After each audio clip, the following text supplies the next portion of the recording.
యోబు గ్రంథము 8వ అధ్యాయము 13వ వచనం. యోబు గ్రంథము 8వ అధ్యాయము 13వ వచనం. దేవుని మరచువారందరి గతి అట్లే ఉండును, భక్తిహీనుని ఆశ నిరర్ధకమగును. అంటే నిరర్ధకము అంటే అర్థం లేకుండా పోతుంది, వ్యర్థమైపోతుంది, నిష్ప్రయోజనమైపోతుంది, ఎందుకు పనికి రాకుండా పోతుంది. ఎవరి ఆశ? భక్తిహీనుని ఆశ. ఎందుకు పనికి రాదట, కానీ ఆశ ఉంటుంది. భక్తిహీనుడికి కూడా ఆశ ఉంటుంది, కానీ ఆశకి అర్థం లేకుండా పోతుంది. ఎందుకని? భక్తిహీనుడు కాబట్టి. ఎందుకంటే భక్తిహీనుడు కాబట్టి కదా. ఈ జ్ఞాని మాట చెప్పారు, మిగిలిన జ్ఞానులు కూడా మాట చెప్పారేమో చూద్దాం. 112వ కీర్తన 10వ చరణం. 112వ కీర్తన చదవమ్మా. తీసారమ్మా అందరూ? 112వ కీర్తన 10వ చరణం. భక్తిహీనులు దాన్ని చూచి చింతపడుదురు, వారు పండ్లు కొరుకుచు క్షీణించిపోవుదురు. ఇది చూడాలి. భక్తిహీనుల ఆశ అంటే మధ్యలోనే ఆగిపోద్ది. భంగము అంటే పూర్తవదు, అంతానికి చేరదు, ముగింపుకు వెళ్ళదు, మధ్యలోనే ఆగిపోతుంది. అదేంటి యోబు జ్ఞాని రాసిన మాటే కీర్తనకారుడు ఈ జ్ఞాని కూడా రాశాడంటే జ్ఞానులందరూ ఒకదానిలోనే ఉన్నారనమాట. ఏమని? నీవు భక్తి కలిగిన వాడవై ఆశపడితే చేరతావేమో కానీ గమ్యస్థానం, నీవు భక్తిహీనుడిగా ఆశపడితే మాత్రం అది వ్యర్థమైపోతుంది, మధ్యలోనే ఆగిపోతుంది, ఎలాంటి ప్రయోజనాన్ని నీకు ఇవ్వదు అని చెప్తుంది.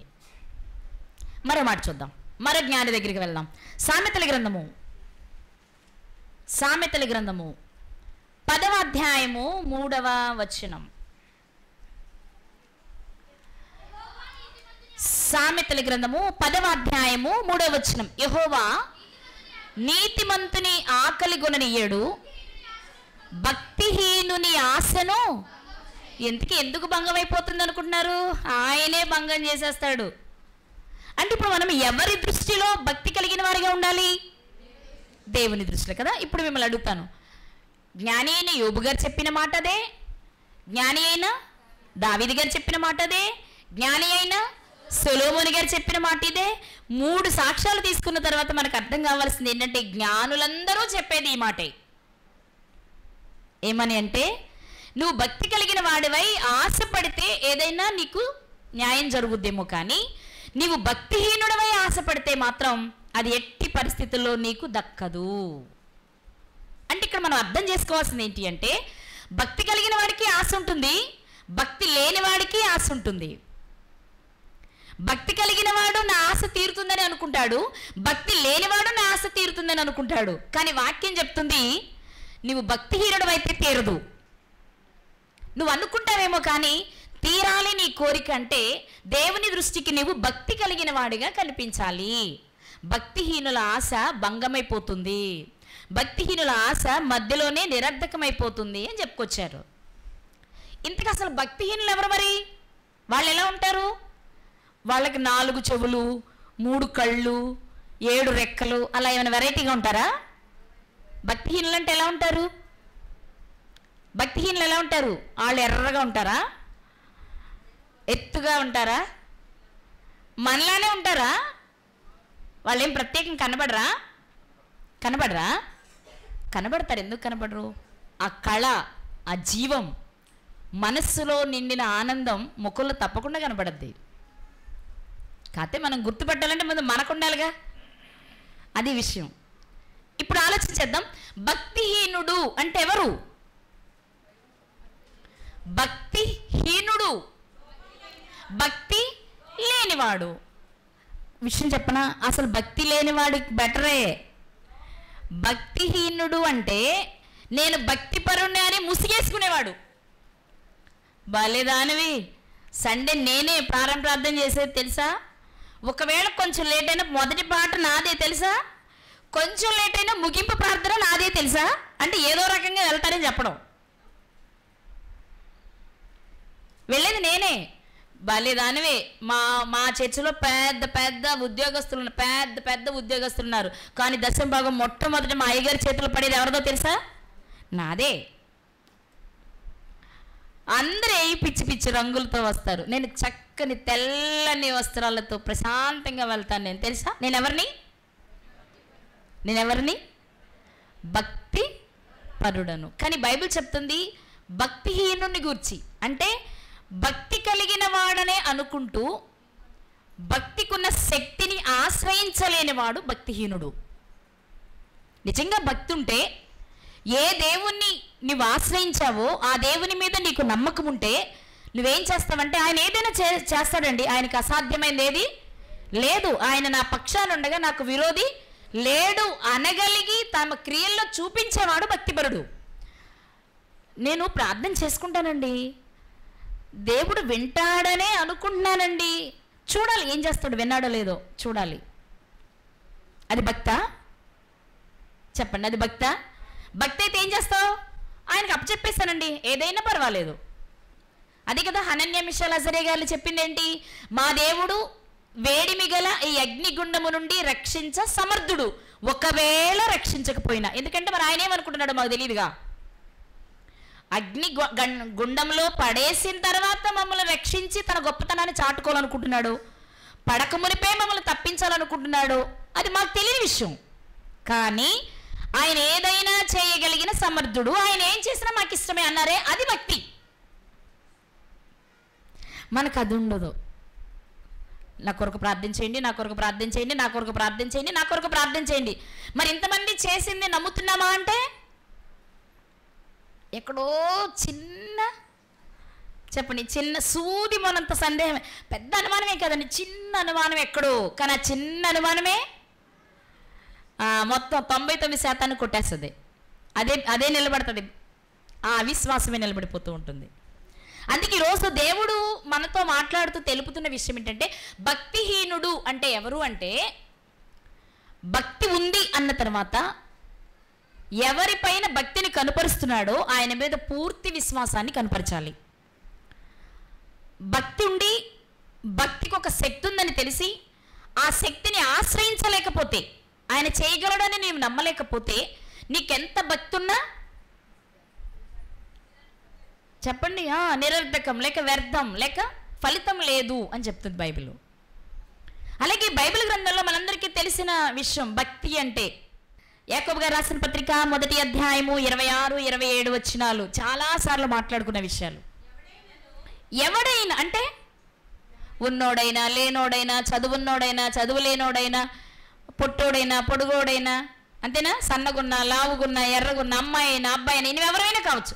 ఎవడైనాను నోటికి కళ్ళెము పెట్టుకొనక తన హృదయమును మోసపరచుకొనుచు భక్తి గలవాడనని అనుకుని ఎడల వాని భక్తి వ్యర్థమే. నేను భక్తి గలవాడను అనుకునేవాడు చేయవలసిన మొట్టమొదటి పని ఏంటి అంటే, తన నోటికి కళ్ళెం పెట్టుకోవాలి. నోటికి కళ్ళెం పెట్టుకోవడం అంటే అవసరమైన మాట్లాడొద్దని కాదు, అనవసరంగా మాట్లాడొద్దని, విస్తారంగా మాట్లాడొద్దని. దేవుని వాక్యం సెలవిస్తున్న విషయం ఏంటి అంటే, భక్తిహీనుడు ఆశపడితే అది వ్యర్థమైపోతుంది. కాబట్టి నువ్వు భక్తి కలిగి ఆశపడు. మరి భక్తి నేను ఎలా పెంచుకోవాలి అంటే, ముందు నువ్వు నోరు మూసుకుని అన్ని వినే ప్రయత్నం చేయి. వినడానికి వేగిరపడు, మాట్లాడడానికి నిదానించు. ఇది చేస్తే 50% నువ్వు భక్తిలోనికి వచ్చేసినట్టే. వాళ్ళే మాట్లాడతారా, నాకు మాటలు రావా, నేను నాకు తగినది మాట్లాడతాను అని మాట్లాడడం వలన మన భక్తిలో నుంచి మనం బయటికి వెళ్ళిపోవలసిందే తప్ప భక్తి పరులుగా మారడానికి అవకాశం ఉండదు. అందుకే మన ఆశ దేవుడు తీర్చాలంటే, మనం కోరుకున్నది మన జీవితంలో జరగాలంటే మనం భక్తులుగా మారాలి. భక్తులుగా మారాలి అంటే మనం చేయవలసిన పనుల్లో ఒకటేంటి అంటే, మన నోటికి కళ్ళెం పెట్టుకోవాలి. అవసరమైనప్పుడే సమయోచితమైన మాటలు, సందర్భ సహితమైన మాటలు, తగుమాత్రపు మాటలు మనం మాట్లాడితే, విస్తరించకుండా మనం మాట్లాడితే, అప్పుడు మనం భక్తిపరులుగా ఎదగడానికి మనకు అవకాశం ఉంటుంది. మొదటిది. ఇక 2, తండ్రి అయిన దేవుని ఎదుట పవిత్రమును నిష్కళంకమునైన భక్తి ఏదనగా దిక్కులేని పిల్లలను విధవరాండ్రను వారి ఇబ్బందుల్లో పరామర్శించాలి.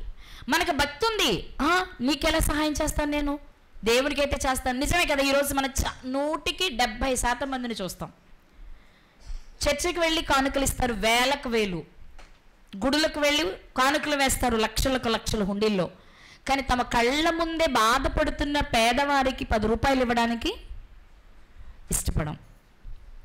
ఈ మాట చదివినప్పుడల్లా నాకు అది గుర్తొస్తుంది, వాళ్ళకి అనిపించినప్పుడల్లా నాకు ఈ మాట గుర్తొస్తుంది. ఎందుకు ఈ మాటని దేవుడు ఇంత ప్రత్యేకంగా పరిశుద్ధ గ్రంథంలో రాయించారు అంటే, పైకి పేరుకి భక్తి కలిగిన వారమని చెప్పుకుంటూ కనబడని దేవునికి ఏదో చేస్తున్నాం అనుకుంటూ కనిపిస్తున్న సహోదరుడికి సహాయం చేయలేని స్థితిలో ఉండిపోతున్నాం. నిజంగా మనం సహాయం చేయలేకపోవచ్చేమో వారికి కావలసినంత, కానీ మాట సహాయం చేయగలం కదా, మాటతో ఓదార్చగలం కదా, మనకు కుదిరితే ఏదైనా అవకాశం ఉంటే సహాయం చేసి ఇంటినైనా చూపించగలం కదా. ఆ ప్రయత్నం చేస్తే, ఆ మనసు మనకి ఉంటే. ఈరోజు మనం గమనిస్తే, నిజంగా నువ్వు భక్తిపరుడువా, నీ ఆశ తీరాలనుకుంటున్నావా, నీ ఆశ భంగం కాకూడదు అనుకుంటున్నావా, అయితే నువ్వు ఒక పని చెయ్యి. మొదటిగా నిన్ను నువ్వు సెట్ చేసుకొని నోటికి కళ్ళెం పెట్టుకొని తగుమాత్రంగా మాట్లాడు, విస్తారమైన మాటలు వద్దు, మొదటిది. ఇక రెండవది ఏంటి అంటే, ఎక్కడికో పరుగులెత్తి ఏదో చేయాలనుకునే ముందు నీ చుట్టూ ఉన్న నీ సహోదరుల విషయంలో ఒకసారి ఆలోచించు. నీకు చేతనైనంతలో సహాయం చెయ్యి. నువ్వేదో అప్పులు తెచ్చేసి నువ్వు మునిగిపోమని నేను చెప్పట్లేదు, కానీ నీకున్న దానిలో నువ్వు చేతనైనంత సహాయం నీ ఎదుటి వారికి నువ్వు చేయగలిగితే, అప్పుడు తప్పకుండా దేవుడు నిన్ను చూసి వీడు భక్తి కలిగిన వాడే అనుకుంటాడు. మనం అది చేయట్లా. మన అయ్యగారు ఫోన్ చేసి అర్జెంట్ నాకు 10,000 కావాలంటే టకటక ఫోన్ పే చేసేస్తాం, కానీ మన సహోదరుడు బాగా చల్లేస్తుంది నాన్న ఒక దుప్పటి కొనిపెట్టంటే కొనిపెట్టలేం. చాలా ఆకలిగా ఉంది, కనీసం రాత్రి చద్దనం ఉందేమో పెట్టు అంటే పెట్టం. నువ్వే కులస్తుడివి, నీ ఒంటికి నువ్వు శుభ్రంగా ఉన్నావా లేదా, నీకు ఇప్పుడు చద్దనమైనా పెట్టొచ్చా లేదా అని లెక్కలేసుకుని చూసుకుంటున్నాం మనం. లేదా వాళ్ళని చూసి ముఖం పక్కకి తిప్పుకుంటున్నాం. ఇలా చేసినంత కాలం మనం ఆయన దృష్టిలో భక్తి పరులం కాలేము. మన ఆశ నెరవేరాలి అంటే, మన ఆశ తీరాలి అంటే, మన కోరికను దేవుడు తీర్చాలి అంటే, మనం ఆయన దృష్టికి భక్తిపరులుగా కనిపించాలి. ఆయన దృష్టికి భక్తిపరులుగా కనిపించాలంటే మన నోటికి కళ్ళెం పెట్టుకోవడంతో పాటు మన చుట్టూ ఉన్న మన సహోదరులు, వాళ్ళ అన్యులు కావచ్చు, మన వాళ్ళు కావచ్చు, ఎవరైనా వారు ఇబ్బంది పడుతూ ఉంటే, ముఖ్యంగా తల్లి తండ్రి లేక భర్త లేక, అదేనా అక్కడ ఏం చదువుకున్నాం మనం, దిక్కులేని పిల్లలంటే అర్థం ఏంటి? ఎవరిని దిక్కులేని వాళ్ళు అంటాం? తల్లి ఉండకూడదు, ఎవరు ఒకరున్నా దిక్కున్నోళ్ళే వారు. తల్లి ఉండదు, తండ్రి ఉండని వారిని మనం దిక్కులేని వారు అంటాం. మరి విధవరాండ్రంటే అమ్మాయిలకైతే భర్త లేకపోవడం, మరి అబ్బాయిలకైతే భార్యలు లేకపోవడం. అంటే భార్య కానీ భర్త కానీ కోల్పోయి ఒంటరిగా ఉండేవారిని మనం విధవరాండ్రు అంటాం. వీళ్ళ విషయంలో నువ్వు మొదటిగా శ్రద్ధ తీసుకో. ఎందుకు అంటే, వాళ్ళు ఉన్నవారు అంటే తల్లి కానీ తండ్రి కానీ భర్త కానీ భార్య కానీ ఉన్నవారికి కొంత ఆసరా ఉంటుంది. వాళ్ళు చేసుకోలేకపోతే రెండో వాళ్ళు ఆ పని చేయడానికి ఉపయోగపడతారు. కానీ ఎవరూ లేనివారు ఎవరో ఒక సహాయాన్ని అర్థిస్తుంటారు కదా, ఆ సమయంలో నువ్వు సహాయం చేయగలిగితే అది నిజమైన భక్తి. అది నిజమైన భక్తి. అంటే మన నోటికి కళ్ళెం పెట్టుకొని మన చుట్టూ ఉన్నవారు ఆపదలో ఉన్నప్పుడు, కష్టాల్లో ఉన్నప్పుడు, ఇబ్బందులు పడుతున్నప్పుడు వెళ్ళి పరామర్శించడము, రెండవది వారికి మనం చేయగలిగిన సహాయం చేయగలిగితే మన భక్తి దేవుని దృష్టిని ఆకర్షిస్తుంది. అప్పుడు నీ ఆశను తీర్చడానికి దేవుడు నిర్ణయం తీసుకుంటారు. ఓకే, సహాయం చేస్తుంది కదా, ఓకే ఎంతో కొంత తన భక్తిని కనపరుస్తుంది కదా, కాబట్టి ఒక పని చేద్దాం, ఏదో చిన్న కోరుకున్నట్టుందిగా తీరుద్దాంలే అనుకుంటారు ఆయన. ఇక మూడోది తెలిసిందే కదా, ఇహలోక మాలిన్యము మనకు అంటకుండా మనలను మనం కాపాడుకోవాలి. ఇహలోకంలో ఉండే మాలిన్యం ఏంటో, నెంబర్ 1 స్థానం ఏంటి అంటే ధనాపేక్ష. ఆ ఊబిలో ఆ మాలిన్యం అంటుకుంటే బయటకు వచ్చి కడుక్కోవడం కొంచెం కష్టమే. ధనాపేక్ష అది మీరు గుర్తుపెట్టుకోవాలి. చాలామంది చెప్తున్న విషయమే, మనందరికీ తెలిసిన విషయమే. కష్టపడి సంపాదించుకోవడం తప్పు కాదు, మనం కష్టపడిన దాని వలన వచ్చేదాన్ని అనుభవించడం కూడా తప్పు కాదు. మరి ఏది తప్పు? సంపాదించుకోవడమే ధ్యేయంగా బ్రతకడం తప్పు, దాని మీదే మన మనస్సును నిలపడం తప్పు. ఒకవేళ అలా నిలిపినా అది చివరి వరకు మనతో రాదు, రెక్కలు కట్టుకుని ఎగిరిపోద్దట. ఎగిరిపోయేదానికోసం ఎందుకు మనకు ప్రయాస? మనం పోనీ ఎగరగలమా వాటితో పాటు? ఎంత ఎత్తైనా అంటే 4 అడుగులు పైకి ఎగిరేటప్పుడు కింద పడతాం మనం. మరి మన చేతికి అందని రెక్కలు కట్టుకుని ఎగిరిపోయేదాని కొరకు మనం ప్రయాసపడి మలినములో అడుగు పెట్టి కడుక్కోలేక బాధపడవలసిన అవసరం ఎందుకు? కష్టపడు, కష్టానికి తగిన ప్రతిఫలం తప్పకుండా దేవుడు ఇస్తారు. ఆ ఇచ్చింది నువ్వు అనుభవించు జాగ్రత్తగా. కానీ ఇహలోక మాలిన్యమును వంటించుకుంటే, నా వైపు చూడండి, మీరు నోటికి కళ్ళెం పెట్టుకున్నారు, బాధపడుతున్న వారిని అంటే దిక్కులేని వారిని, విధవరాండను మీరు పరామర్శిస్తున్నారు. కానీ ఇహలోక మాలిన్యంలో మీరు అడుగు పెట్టుంటే భక్తి పరులేనా? కాదు. భక్తి పరులు అవ్వాలి అంటే ఏం చేయాలి? 3 ఉండాలి. ఏం చేయాలి? 3 ఉండాలి. ఏంటి ఆ 3? నోరు మూసుకొని ఉండాలి. వాడుక భాషలో చెప్తున్నా, నోరు మూసుకొని ఉండాలి. 2, సహాయం చేయగలిగినప్పుడు నీ చెయ్యి కురుచు చేసుకోవద్దు, దాచుకోవద్దు, ముడుచుకోవద్దు. చేయగలిగింది చెయ్యి. అతిగా చేసి మెప్పు పొందాల్సిన అవసరం ఏం లేదు. నువ్వు చేయగలిగినంత చెయ్యి. ఒకవేళ అలా చేయలేకపోతే మాట రూపంలోనన్న సహాయం చెయ్యి, ఓదార్చు. అలా కాదు ఇలానే బలపరచు, దేవుని మీద నమ్మకం కలిగేలా మాట్లాడు, తప్పేం కాదు. ఇక 3వది, ఆ రెండింటితో పాటు అతి ప్రాముఖ్యమైనది ఏంటి అంటే, ఈ లోకంలో చాలా మలినాలు ఉన్నాయి. ఊబిలోనే మన చుట్టూ బురద, కానీ మనం కలువల్లా ఉండాలి. మన చుట్టూ ఉన్నది బురదే, కానీ మనం ఎలా ఉండాలి? కలువల్లా ఉండాలి. అంటే ఏం చేయాలి? ధనాపేక్ష, శరీరాశ, నేత్రాశ, ఇది అత్యంత భయంకరమైందండి బాబు. ఏంటిది? అసలు ఒక చిన్న, అసలు మీలంటూ లేరేంటంటే చాలు అయిపోయామే. మిగిలినన్ని పని ఏదో చేస్తామేమో, కానీ ఇది కనబడకుండానే మనల్ని ఊబిలో, చిక్కులో, ఊరిలో పడేసేది. లేదు, నిజమండి, మీకే చెప్పేది నిజం. అసలు మీలా పాడేవాళ్ళే లేరు, మీలా చెప్పేవాళ్ళే లేరు, మీలా చేసేవారే లేరు అనగా అవునా? ఎవరు లేరా? మనమేనా? అయితే ఓకే. మొదటి బాణం పడింది. రేపు మనం ఏం చేస్తాం? మనమే చెప్తాం వెళ్ళి, నీకు నా సంగతి తెలుసా? నాలా చేసేవాడు ఎవడు? చెప్పండి. నాలా చేసేవాడు ఎవడు లేడు. నాలా చెప్పేవాడు ఎవడు లేడు. నాలా పాడేవాడు ఎవడు? వచ్చేసింది. ఏంటిది? డంభం, అతిశయం. నాలా నాలా నాలా, మీలా మీలా మీలా. ఎదురుడు మనకు ముందు చెప్తాడు, రేపటి నుంచి నాలా నాలా నాలా అని మనం అంటాం. ఇది చాలా చాలా చాలా ప్రమాదకరమైంది. ఈ 3 మనం కంట్రోల్లో పెట్టుకోగలిగితే అప్పుడు మనం దేవుని దృష్టికి భక్తిపరులుగా కనిపిస్తాం. అప్పుడు మనం చేసేది ఏదైనా, అది ప్రార్థన అయినా చెప్పాలి, అది ప్రార్థన అయినా దేవుని సన్నిధికి చేరుతుంది. మనం చెల్లించే కృతజ్ఞత స్తుతి అయినా దేవుని సన్నిధికి చేరుతుంది. మనం అడిగేది దేవునికి నచ్చుతుంది, దానికి తిరిగి ప్రతిఫలం ఆయన ఇస్తారు. ఈరోజు ఒక్క వ్యక్తిని మీకు జ్ఞాపకం చేస్తా. ఆయన కోరిక చూస్తే అత్యుత్తమం, కానీ అది నెరవేరిందా? నెరవేరకపోవడానికి కారణం ఏంటి? ఆయన భక్తిపరుడు కాదా, భక్తిపరుడా అనే విషయాన్ని కొంచెం మనం చూసుకుందాం. భక్తిహీనుల ఆశ భంగమైపోతుంది కాబట్టి భక్తి కలిగి మనం ఆశ కలిగి జీవించాలి. అప్పుడు దేవుడు మన ఆశను తీరుస్తాడు. కానీ బైబిల్ గ్రంథంలో భక్తిపరుడులానే అనిపించాడు, కానీ తన ఆశ తీర్చుకోలేకపోయాడని నేను అనుకుంటున్నా. కానీ నా అభిప్రాయం మీ ముందు పెడతా. లేదంటే అతను భక్తిపరుడే, అతని ఆశ మంచిదే, అతని ఆశ తీరింది అని మీకు అనిపించవచ్చు కదా. అందుకే మన ఇద్దరం కలిసి చూసుకుందాం. ఇంతకీ మనం చూసుకోబోయే ఆ వ్యక్తి ఎవరు అంటే మీరే చెప్పాలి. ఇప్పుడు ఆ వ్యక్తి ఎవరు అంటే నేను క్లూస్ ఇస్తాను, 1-2 ఏమన్నా.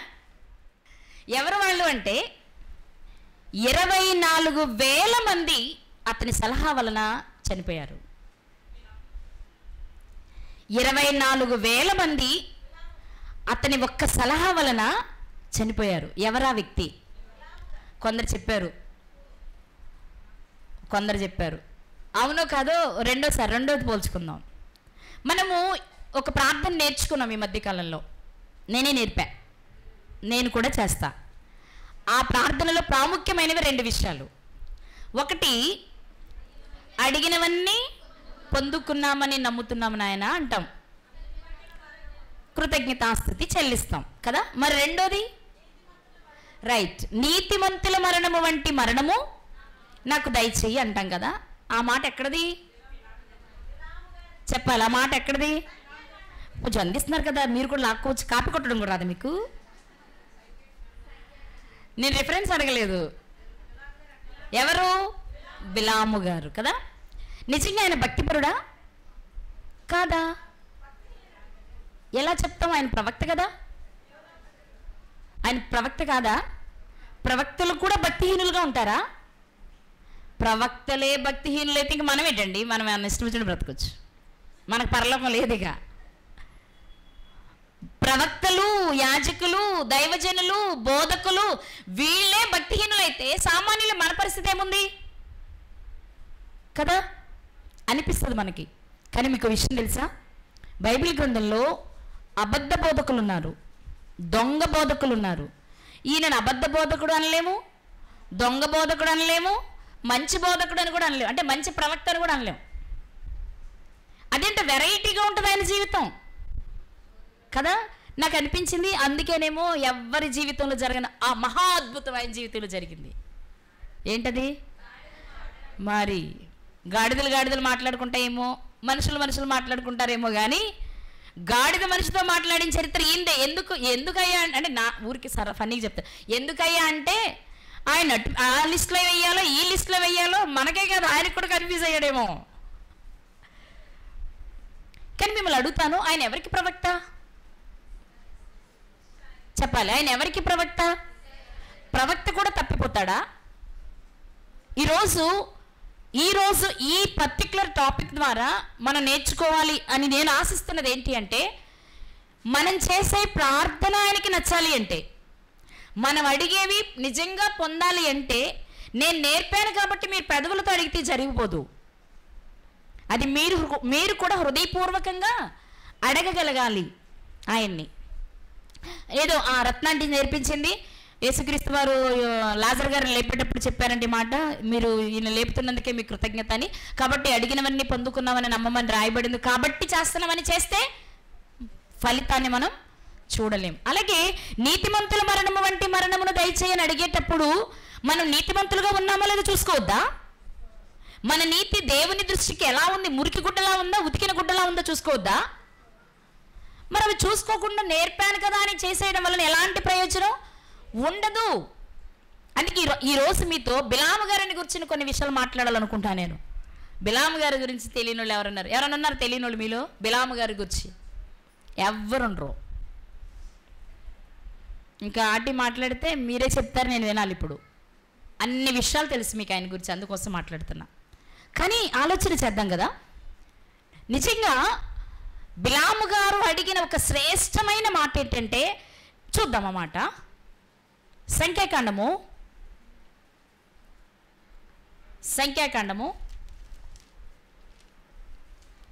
23వ అధ్యాయము 10వ వచనము.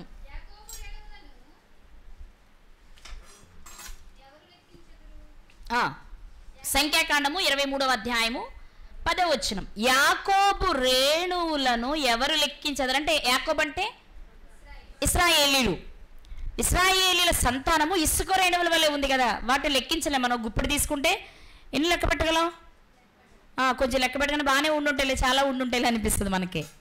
లెక్కించలేము. ఇశ్రాయేలు 4వ పాలను ఎవరు లెక్క పెట్టగలరు అంటూ, నీతిమంతుల మరణము వంటి మరణము నాకు లభించునుగాక, నా అంత్యదశ వారి అంతము వంటిదగునుగాక. ఎవరి అంతము వంటిది? నీతిమంతుల అంతము వంటిది.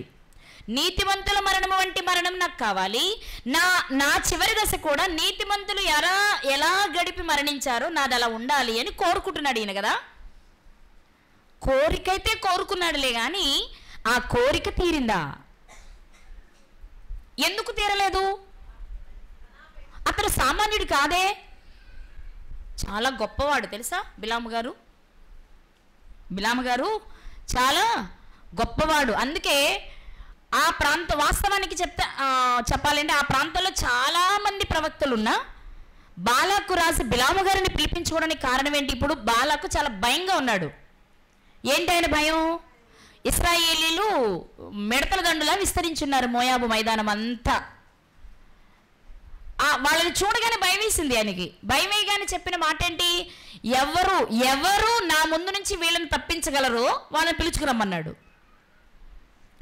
ఆ టైంలో బిలాము గారిని పిలిపించడానికి కారణం ఏంటి? ఎవరైనా ఆ టైంలో ఎవరిని సమకూర్చుకోగలరు అంటే అందరూ నెంబర్ 1గా పని చేయాలి. అక్కడ వాళ్ళు పని చేస్తే ఇశ్రాయేలీలందరూ వెళ్ళిపోవాలి, లేకపోతే వీళ్ళతో యుద్ధానికి వస్తే ఓడిపోవాలి, లేదంటే వీళ్ళకి ముందే దండం పెట్టి పక్కకి జరిగిపోవాలి. ఏదో జరగాలి అంటే అందరిలో అతను కూడా ఒకడు అనుకునే వాళ్ళని తీసుకురాం, అందరిలో అతను నెంబర్ 1 అనుకునే వ్యక్తిని తీసుకొస్తాం.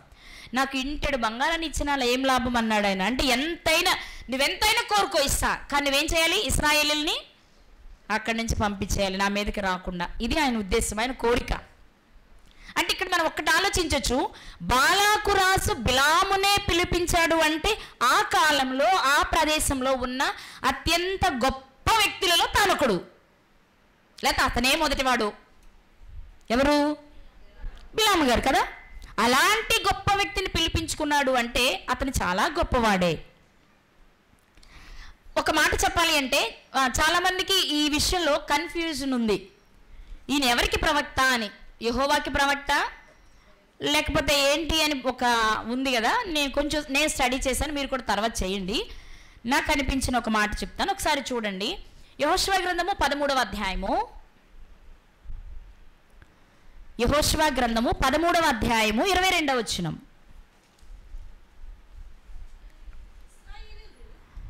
ఇశ్రాయేలీలు బెయోరు కుమారుడును సోదెగాడునైన బిలామును తాము చంపిన తక్కిన వారితో పాటు ఖడ్గముతో చంపిరి. బిలాము గారి మరణం ఇక్కడ వ్రాయబడింది. వ్రాస్తున్నప్పుడు అతన్ని గూర్చి ఏమని బైబిల్ పరిచయం చేసింది అంటే సోదెగాడు. అంటే ఏంటి? సోదిగాడు అంటే మనం మాట్లాడే వాళ్ళు సోదివాగుడు వాక్కు, సోదిగాడు ఆడు పెద్ద సోదిగాడు వాగుతాడు అంటాం కదా, అలానా? ఇక్కడ అది కాదు. సోది చెప్పేవారు కదా ఇదివరకు మనకు తెలుసు. చిన్నప్పుడు అదేంటి సొరకాయ డిప్ప పెట్టుకొని ఇలా టింగ్ టింగ్ అనుకుంటూ వచ్చి సోది చెప్తామమ్మా సోది చెప్తామని మన చేతుల్లో చెప్పి మీకు ఎవరికైనా అనుభవం ఉందా? చూసారా? చెప్పించుకోపోయినా చూసారా? చాలామంది చూస్తుంటారు కదా. వాళ్ళు ఏం చేస్తారు? సోది చెప్పేటప్పుడు మన పూర్వీకులు ఎవరో చచ్చిపోయిన వాళ్ళు పిలిపించి వాళ్ళే మనతో మాట్లాడినట్టుగా ఆ అమ్మాయిలా మారిపోయి మనకి మాటలు చెప్తూ ఉండాడు. చిన్నప్పుడు చూశాను నేను బాగా. చాట్లో బియ్యం వేస్తేనే చేసేవాళ్ళు మనకి లోక సంబంధంగా. బైబిల్ కూడా దాన్ని సమర్థిస్తుంది కదా. సౌలు గారి కాలంలో అదే కదా, కర్ణపిచాచి తంత్రజ్ఞులు సోదిగాళ్ళు ఉన్నారు కదా. వీళ్ళేంటి అంటే ఈ మంత్రాలను ఉచ్చరించి వేరే వాళ్ళు ఎవరినో రప్పించి మనకు కావలసిన మాటలు చెప్పించేవాళ్ళు అనమాట. వాస్తవానికి మీరు ఆలోచిస్తే బిలాము గారు యెహోవాకు ప్రవక్త కాదు. అందరూ నా మాట వినాలి. బిలాము గారు యెహోవాకి ప్రవక్త కాదు, ఒక సోది చెప్పుకొని బ్రతికే వ్యక్తి. కానీ ఆ సోది చెప్పే వాళ్ళల్లో కూడా ఇతను మంచిగా బాగా చెప్తాడండి. ఆయనైతే బాగా చెప్తాడండి, శకునాలు బాగా చూస్తాడండి, వాస్తులు బాగా చూస్తాడండి అన్నట్లుగా సోదండి బిలాం బాగా చెప్తాడండి అనే స్థాయికి ఎదిగాడు. అలా ఎదగడానికి చరిత్ర చెప్పిన ఒక విషయం చెప్తాను మీకు. ఏంటి ఆ విషయము అంటే, బిలాము గారట మీకు మొలెకు దేవత తెలుసు కదా, తెలుసా? మొలెకు దేవత పేరు విన్నారా? సొలొమోను గారు ఆచరించారు లేకపోతే పూజించారు. ఒక మాట మీకు చూపిస్తాను, నేను రాసుకున్నా చెప్తాను. అష్టారోతు దేవత పేరు విన్నారా? అష్టారోతు. ఈ అష్టారోతు దేవత ఎవరు అంటే మోయాబీలు పూజించే కెమోషు అనే దైవం యొక్క భార్యట. కెమోష్ కూడా మీరు పేరు వింటారు. మోయాబీలు ఆరాధించే దైవం కెమోష్. కెమోష్ భార్య అష్టారోతట. నాకు కూడా తెలియదు, నెట్లో కొట్టింది నేను. 2 షెగరు అనే ఒక దేవతను ఆరాధించేవాళ్ళట. ఈ షెగరు అనే దేవత ఎవరు అంటే యుగారిట్ ఫేనికే అనే ప్రాంతపు ప్రజలు పూజించే దైవమట. అందరు రాసుకోవాల్సిన అవసరమే లేదు, కావాలంటే కొట్టు, మనకు అంత ఉపయోగం లేదు. కానీ ఈ ఇద్దరు దేవతలను, అష్టారోతు దేవతను షెగరును, ఈ ఇద్దరు దేవతలను పూజించి ప్రజల సమస్యలను బాగా తీర్చేవాడట బిలాము గారు. ఆ దేవతలను ఆరాధించి, ఆ దేవతలను రప్పించి, ఆ దేవతలు చెప్పినట్టుగా చెప్పి ప్రజలకు ఉన్న సమస్యలను తీర్చి వారి దృష్టిలో గొప్పవాడైపోయాడు. అలా ఎప్పుడైతే గొప్పవాడైపోయాడో ఆ నోట ఈ నోట, ఆ నోట ఈ నోట బిలాము గారి పేరు పాకుతుంది. ఏ సమస్య వచ్చినా ఏం చెప్తున్నారు? ఆ పేతోరులో ఉంటాడే బిలాము, అతనైతే బాగా చెప్తాడు, నీకు ఏదైనా సమస్య వస్తే అక్కడికి వెళ్ళు అని ప్రజలందరూ చెప్పుకునే స్థాయికి ఆయన ఎదిగిపోయాడనమాట. అలాంటి స్థాయికి వెళ్ళినట్లుగా ఇది నేను చెప్పడం కాదు, కానీ డెయిర్ అల్లా అనే ఒక శిలాశాసనంలో దొరికిందట ఈ విషయం. బిలాము గారు ఇలాంటి దేవతలను ఆరాధించి గొప్ప స్థాయికి వెళ్ళినట్లుగా ఒక శిలాశాసనం దొరికింది. ఆ శిలాశాసనం పేరు కూడా ఏంటి అంటే డెయిర్ అల్లా అనే శిలాశాసనంలో విషయం దొరికింది. కాబట్టి అతను గొప్పవాడు అని మనకి నెట్లో దొరుకుతుంది. సరే, అయ్యుండొచ్చు, కాకపోయిండొచ్చు, మనకు అవసరం లేదు, కొంచెం ఇన్ఫర్మేషన్ కోసం మాట్లాడుతున్నాను నేనంతే. ఏది ఏమైనా బిలాము గారు ఒక అన్యుడు. బిలాము గారు ఎవరు? ఒక అన్యుడు. ఎలా చెప్తాం అన్యుడని? మరి యెహోవా దేవుని కదా పూజించి బలిపీఠాలు కట్టి బలులనిచ్చింది కదా. బాలకు పిలిచినప్పుడు ఆయన బలిపీఠాలు ఎక్కడ కట్టారు? ఎవరిని అడిగి నేను వస్తానని చెప్పారు? దేవుణ్ణే కదా. అందుకే మనం కన్ఫ్యూజ్ అవుతాం, యెహోవానా అన్యుడు, అన్య దేవతల, యెహోవానా అన్య దేవతల అని. నేను సెర్చ్ చేసినంతవరకు నాకు దొరికిన ఇన్ఫర్మేషన్ ఏంటి అంటే, సోది చెప్పేవాళ్ళు, మంత్రాలు చెప్పేవారు, వీళ్ళంతా శకునాలు చూసేవాళ్ళంతా ఏం చేస్తారంటే సమస్య తీర్చడానికి ఒకరింటికి వెళ్తారు కదా. ఉదాహరణకి నా ఇంటికి వచ్చారనుకోండి, నేను ఏ దేవతను ఆరాధిస్తానో ఆ దేవత పేరటే వాళ్ళ పనులన్నీ చేస్తారట. అర్థమైందా మీకు? ఇప్పుడు నేను ఒక ముస్లిం అనుకోండి, నా ఇంటికి మంత్రాలు వల్లించడానికి, నా సమస్య ఏదో తీర్చడానికి నా దగ్గరికి వచ్చారనుకోండి, నేను ఆరాధించే అల్లాని ఆయన వేడుకొని ఆ పనిని పూర్తి చేస్తాడు. నేను ఒక హిందువుని అనుకోండి, నేను ఏ దేవుడిని ఇష్టపడతానో ఆ దేవుని పేరటే ఆ కార్యక్రమాలు జరిగిస్తారు. ఇప్పుడు నేను ఇశ్రాయేలీని శపించడానికి వచ్చాడు కదా, ఇశ్రాయేలీలు ఎవరిని ఆరాధిస్తారు? కాబట్టి ఆయన పేరట కార్యక్రమాలు చేశాడు అనేది బైబిల్లో దొరికే ఒక ఇన్ఫర్మేషన్ అయ్యుండొచ్చు. ఎందుకు అయ్యుండొచ్చు అన్నానంటే, నిజంగా యెహోవాకి అతను ప్రవక్త అయితే ఇన్ని పనులు చేసేవాడు కాదు అసలు. మొదటిది. రెండవది, ఆయన అన్యుడు అని చెప్పడానికి కారణం ఏంటి అంటే, అతని పేరు కదా, అతని ఊరు ఉన్న ప్రాంతం. ఒకసారి చూద్దామా? సంఖ్యాకాండము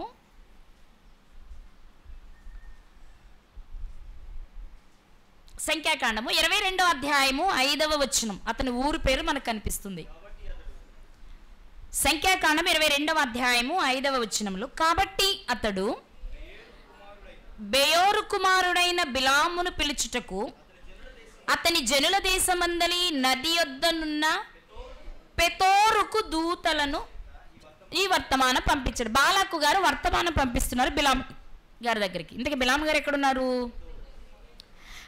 నదుల యొద్దనున్న పెతోరు. అతని ఊరు ఏ ఊరు? ఇప్పుడు అతని ఊరు పెతోరు. అతని తండ్రి పేరేంటి చెప్పాలి? బెయోరు. బెయోరు అతని తండ్రి పేరు, పెతోరు అతని ఊరు పేరు. అన్ని రూలే కదా. ఇప్పుడు ఈ పెతోరు ఎక్కడుంది అనే చూస్తే 23వ అధ్యాయం 7వ వచనం. సంఖ్యాకాండము 23వ అధ్యాయము 7వ వచనం. అప్పుడు బిలాము ఉపమాన రీతిగా ఇట్లనెను, అరాము నుండి బాలాకు, తూర్పు పర్వతముల నుండి మోయాబు రాజు నన్ను రప్పించి, ఇది కొంచెం పైనకి కిందకి ఉన్నట్టుంది కానీ మీకు ఈజీగా అర్థం కాదు. అరాము నుండి బాలాక్ అంటే బాలాకుది అరాము అన్నట్టు కనపడద్దు మీకు, వాస్తవానికి అది కాదు. బాలాకు లేక మోయాబు రాజు అరాము నుండి లేక తూర్పు పర్వతముల నుండి నన్ను రప్పించి అన్నప్పుడు మీకు క్లారిటీగా అర్థమవుద్ది. అర్థమైందండి నేను చెప్పింది? చూస్తున్నారా ఏమ్మా? చూస్తున్నారా? చరిత్ర మాకెందుకు. ఇక్కడ మీకు అర్థం కావాల్సిన విషయం ఏంటి అంటే, బాలాకు రాజు ఎవరు అంటే మోయాబీల రాజు. అతను తూర్పు పర్వతాల నుండి, తూర్పు పర్వతాలు ఎక్కడున్నాయి అంటే అరాము నుండి బిలాము గారిని పిలిపించుకున్నాడు. ఈ అరాము ఏది అని మీరు చూస్తే మీకు అక్కడ ముందు అధ్యాయంలోనా ఇక్కడ లేదా? నా పాత బైబిల్లో ఉంది. అరాము అంటే మెసొపొతేమియా, 2 నదుల మధ్య ప్రాంతము అరాము. దీనికే మరొక పేరు హారాను, దీనికే మరొక పేరు అరామ్నహరాయిము. ఓకే. అరాము అన్న అరామ్న హరాయిము. అరామ్న హరాయిము తెలుసా? అరామ్న హరాయిము తెలుసా? ఎవరి ఊరది? కొంచెం డౌట్గా పెట్టారు కానీ ఒక్క రిఫరెన్స్ చూపిస్తానే. ఆదికాండము 24వ అధ్యాయం. ఆదికాండము 24వ అధ్యాయము 10వ వచనం. 10వ వచనం. అతడు తన యజమానుని వంటలలో 10 వంటలను, తన యజమానుని ఆస్తిలో శ్రేష్టమైన నానా విధములకు వస్తువులను తీసుకొని పోయాను. ఎవరైనా? అబ్రహాము గారి దాసుడు ఇస్సాకు గారికి భార్యను వెతకడానికి వెళ్తున్నాడు. అతను ఏం చేశాడంటే 10 వంటలను, కొంత ఆస్తిని తీసుకుని శ్రేష్టమైన వస్తువులు కదా, ముక్కి కమ్మి కడియలు ఇలాంటివన్నీ పట్టుకెళ్ళారు కదా ఆయన, ఇవన్నీ తీసుకుని పోయాను. అతడు లేచి అరామ్నహరాయిములోనున్న నాహోరు పట్టణము చేరి, ఇక్కడ అరామ్నహరాయిము అన్న చోట 1 అని వేసి ఫుట్ నోట్లో ఏముందో చూడాలి. మెసొపొతేమియా. ఈ అరామ్నహరాయిమే ఆరాము షార్ట్ ఫామ్. ఇప్పుడు మీకు అర్థం అవ్వాలి. ఆరాము అన్న, అరామ్నహరాయిము అన్న, హారాను అన్న, నాహోరు అన్న ఇవన్నీ ఎక్కడున్నాయి? మెసొపొతేమియాలో ఉన్నాయి. ఇప్పుడు ఇరాక్, ప్రజెంట్ ఇరాక్ పేరుతో నడుస్తుంది. అర్థమైందా? ఇది ఎవరి ఊరు? మెసొపొతేమియా కానీ మీకు గుర్తుకు రావాలి. ఇది ఎవరి ఊరు? ఇప్పుడు ఓకే, బెలాము గారి ఊరే. పెతోరు అరామును బెలాము గారిదే. అసలు చరిత్రలో మీకు తెలిసింది చెప్పాలి. అబ్రహాము గారిది కదా. మనం అపోస్తలుల కార్యం 7వ అధ్యాయంలో చెప్తారు ఆయన మెసొపొతేమియాలో ఉండగా జీవము కలిగిన దేవుడు నాకు ప్రత్యక్షమైన మాట ప్రస్తావిస్తారు స్టెఫెన్ గారు తన ప్రసంగం ద్వారా అబ్రహాము గారి గురించి మాట్లాడుతూ. కాబట్టి మనకు అర్థం కావాల్సింది, ఇప్పుడు అబ్రహాము గారు ఏం చేశారు? కనాను దేశం వచ్చి తన సొంత ఊరు పంపిస్తున్నారు పిల్ల కోసం. కాబట్టి అరాము అనేది అబ్రహాము గారి సొంత ఊరు. కానీ ఇక్కడ విషయం ఏంటి అంటే అబ్రహాము గారు మాత్రమే దేవుని తెలుసుకుని బయటకు వచ్చారు. మిగిలిన వారంతా అక్కడ ఎలా ఉన్నారు? అన్యులుగానే ఉన్నారు. ఆ ప్రాంతానికి చెందిన వాడే బిలాము. కాబట్టి ఇతను ఎవరై ఉండాలి? అన్యుడు. 1. 2 ఆయన చేసే పనేంటి? సోది చెప్పడం. 3 యెహోవా నామమును ఎందుకు బలులు అర్పించాడు? ఇశ్రాయేలీయులను శపించాలనుకున్నాడు కాబట్టి. సరే, ఇవన్నీ ఒకవైపు అయితే ఇక ఆయన గురించి మీకు తెలుసు కదా. వాస్తవానికి బాలకు గారు పిలిపించినప్పుడు దేవుని దగ్గర అడిగారు, వెళ్ళాలా వద్దా అని తెలుసుకున్నారు. దేవుడు ఏం చెప్పారు? వెళ్ళి అన్నారా? మొదటిసారి ఏం చెప్పారు? నువ్వు వెళ్ళడానికి వీలు లేదు అన్నారు. అప్పుడు ఏం చేయాలి? ఇప్పుడు మన వైపు నా వైపు చూడాలి మీరంతా. దేవుడు ఏం చెప్పారు? వెళ్ళొద్దు నాయన అన్నారు. అప్పుడు ఏం చేయాలి? దేవుడు పర్మిషన్ ఇవ్వలేదండి, వద్దు నేను రాను, మీరు వెళ్ళిపోండి, పంపించేయాలి. కానీ బయటకు వచ్చి దేవుడు వద్దన్నాడండి, కానీ రాత్రి మీరు ఇక్కడే ఉండండి, మళ్ళోసారి అడుగుతా, మళ్ళోసారి అడిగి చూస్తా అన్నారు. తెలిసే అడుగుతున్నారు ఆ మాట, తెలియక అడుగుతున్నారు ఆయన.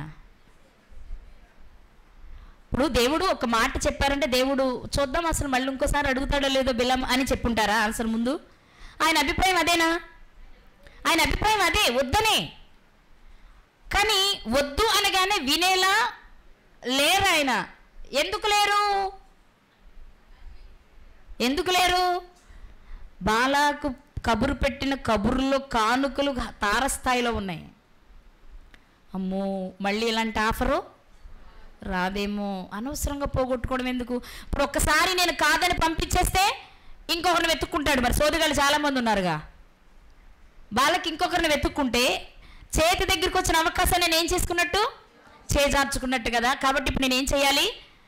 వాళ్ళని పంపించకూడదు, అలాని ఈయనకి చెప్పకుండా వెళ్ళకూడదు. కాబట్టి ఈ రాత్రికి ఉండండి, మళ్ళీ ఒకసారి అడిగి చూస్తా అన్నాడు. ఇప్పుడు మళ్ళీ అడిగాడు. అప్పుడు దేవుడు ఏం చెప్పారు? సరే అడుగుతున్నావుగా వెళ్ళు, కానీ నేను చెప్పినట్టే మాట్లాడు అన్నారు. ఇక్కడ మనం ఒక ప్రాముఖ్యమైన విషయాన్ని నేర్చుకోవాలి. ఏంటది?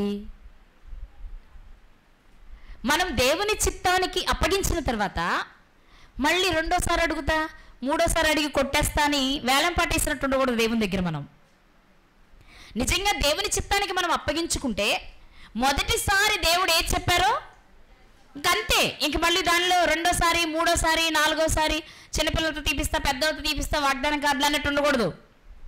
ఒకసారి నువ్వు దేవుని మీద ఆనుకున్నావు, దేవుని చిత్తమే జరిగించాలనుకున్నావు, ఇక మొదటిసారి ఏదొస్తే, మీకు ఈ సందర్భంలో జోక్ చెప్తానే, నా చిన్నప్పుడే పిల్లలు బైబిల్ చదవాలంటే బైబిల్లో దేవుడు మనతో మాట్లాడాలంటే ఇలా తీసుకునేవాళ్ళం కళ్ళు మూసి. మంచి వచ్చిందనుకో భలే భలే, అది మంచిగా లేదనిపించింది అనుకో తుచ్ మళ్ళీ రెండోసారి, ఈసారి మళ్ళీ. అప్పుడు కూడా ఎలా మన వేలు ఎక్కడ దొరికితే అక్కడ తీసుకోవాలి. ఇది చిన్నప్పుడు మనకు తెలియచేస్తే బాగుంది, కానీ ఇప్పుడు బిలాం గారు చేస్తే బాగుంటుందా? ఆయన చేస్తే బాగుంటుందా చెప్పాలి మీరందరూ. ఆయన చేస్తే బాగుంటుందా? కానీ విచిత్రం చెప్పనా, మనం రోజు చేసేది అదే, అవునా కదా? ఈరోజు దేవునితో మాటిస్తాం, దేవుడు కూడా మనకు మాటిస్తాడు. కానీ 4 రోజులు పోయిన తర్వాత తూచి మళ్ళీ ఇంకోసారి అడిగి ఈసారి జాగ్రత్తగా ఉంటానంటాం. మళ్ళీ 4 రోజులు పోయాక మామూలే మళ్ళీ దేవుణ్ణి అడుగుతానంటాం.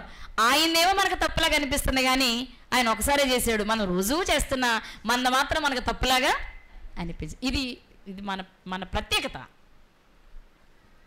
కదా, అవునా కదా?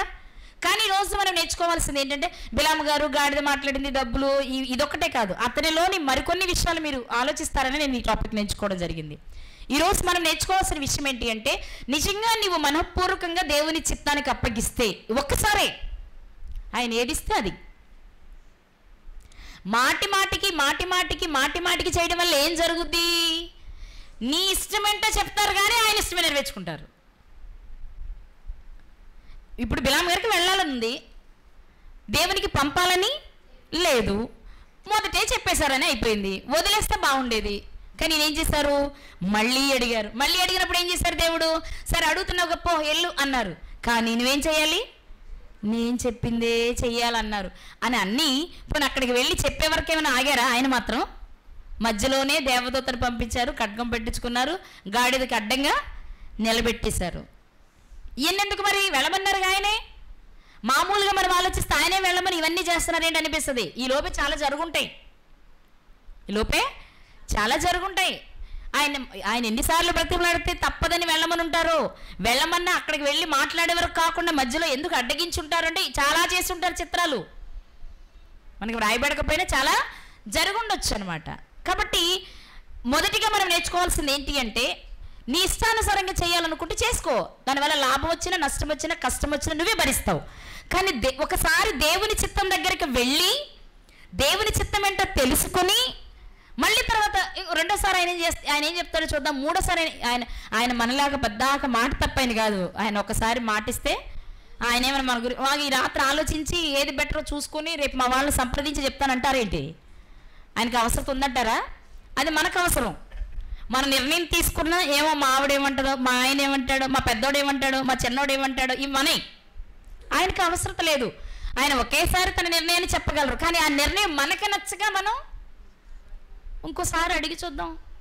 నాకు ఇది మన విచిత్రం ఏంటంటే, నాకు ఇది చెయ్యాలని ఉంది, నేను ఇదే చేస్తా, నువ్వు చెయ్యని అడుగుతున్నావు మనం దేవుడిని. ఇప్పుడు నీకు ఏది ఇష్టం ప్రభువా, నా జీవితంలో ఏది జరిగించాలనుకుంటున్నామని అడగలేకపోతున్నాం. కానీ ఈరోజు బిలాము గారి జీవితం ద్వారా దేవుడు మనకు నేర్పే విషయం ఏంటో తెలుసా? ఎప్పుడైనా సరే మొదటిసారి వచ్చిన మాటే దేవుని మాట, ఆ తర్వాత వచ్చే ఏ మాట అయినా నీ పోరు పడలేక చెప్పిన మాట.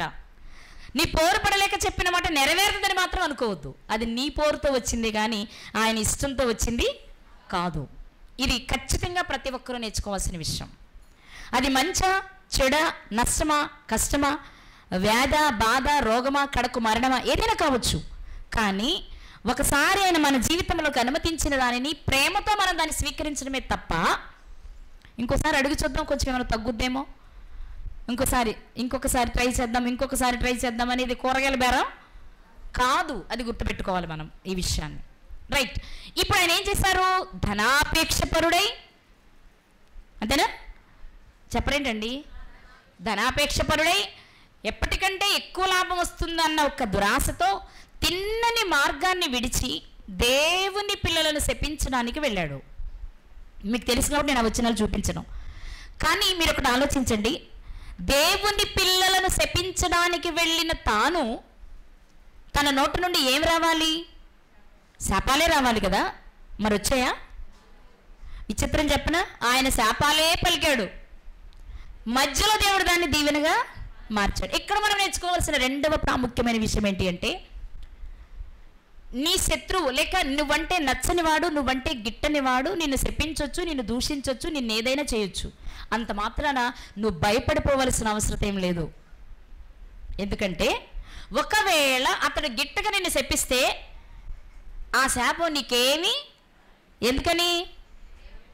ఆయన చెయ్యాలి, దేవుడు చేశారుగా. వాస్తవానికి బాలాకు గారి కోరిక శపించాలని, బిలాము గారి కోరిక బాలాకిచ్చే కానుకలు తీసుకొని శాపాలు ఇవ్వాలని. కానీ అవి ఎలా మార్చబడ్డాయి? చెప్పాలి, ఎలా మార్చబడ్డాయి?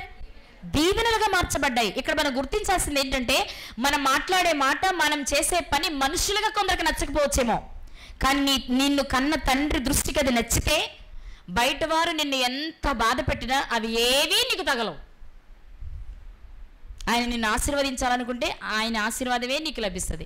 మనుషులు పెట్టే శాపాలు రావు. ఒకవేళ దేవుడు శపించాలనుకుంటే మనుషులు దీవించినంత మాత్రం అవి నీకు రావు అనడానికి ఇక్కడే కాదు, ఎన్నో ఆధారాలు ఉన్నాయి కాదా. తండ్రి నుండి దీవెన పొందుకుని వెళ్ళిపోయిన యాకోబు గారు తిరిగి వచ్చేటప్పుడు దేవుని పాదాలు పట్టుకోవడానికి కారణం ఏంటి? తండ్రి దీవెన ఇవ్వలేదా? తండ్రి దీవెన లేదా యాకోబు గారికి? తల్లి ప్రేమ లేదా ఆయనకి? ఇంత ఉంటే మళ్ళీ ఎందుకు ఆ ఎబ్బోకు రేవు దగ్గర పెనుగులాడడం? ఎవరు దీవిస్తే దీవెనో ఆయనకి తెలుసు, ఎవరి దీవెన ముఖ్యమైనదో ఆయనకి తెలుసు, ఎవరి ఆశీర్వాదం వాస్తవం ఆయనకి తెలుసు. అందుకే అసలైన ఆయన ఆశీర్వాదం కోసమే తెల్లవార్లు పెనుగులాడాడండి.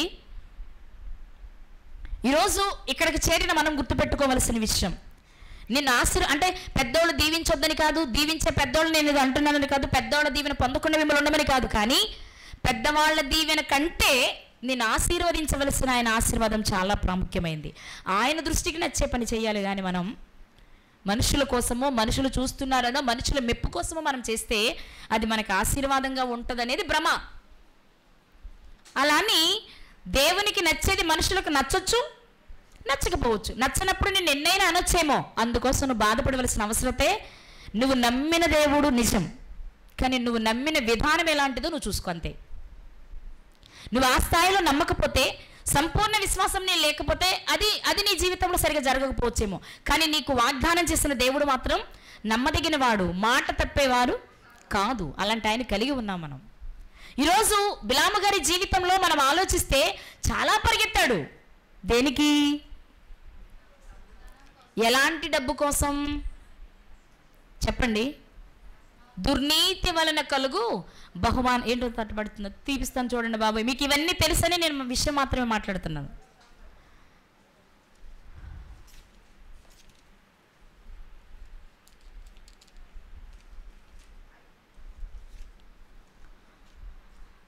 పేతురు గారు రాసిన 2వ పత్రిక 2వ అధ్యాయము 16వ వచనం.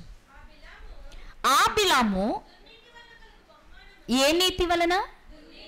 దుర్నీతి వలన కలుగు బహుమానమును ప్రేమించెను. చాలమ్మా.